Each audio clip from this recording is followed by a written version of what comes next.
I'm looking forward to sort of skipping out this year's solar eclipse, but total eclipse. But Where is it? this year it's going through Russia, Iceland, and Spain.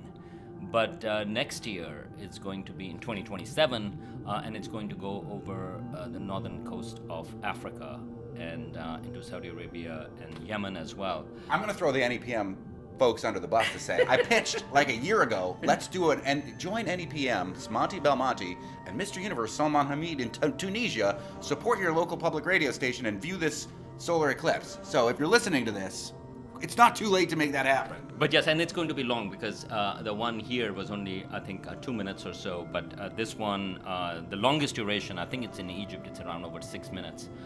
But even in Tunisia, where I'm planning on going, it's going to be about 5.5 minutes. So it's a long solar eclipse, and the likelihood of no clouds is pretty high, and that's a combination of reasons. So that is. We'll just briefly say that I think it was Emily Dickinson's father or relative that worked at Amherst College was an eclipse chaser and went all over the world in like the 19th century.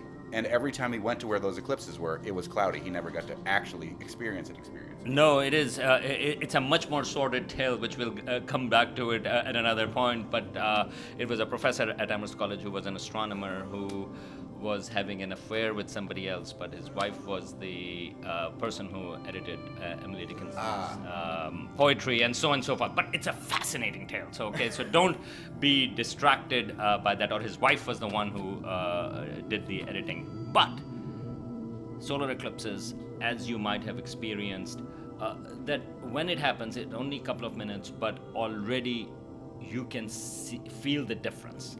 The sort of like the weather changes, the breeze comes in, and most interestingly, you actually start hearing crickets, for example, and people have done these studies that animals actually react to it. There are sort of like, that they actually respond to the sudden darkness that comes in. I mean, people who have not seen a solar eclipse, it is really spectacular. Suddenly, in the middle of the day, you have complete darkness. You have nighttime for a few minutes.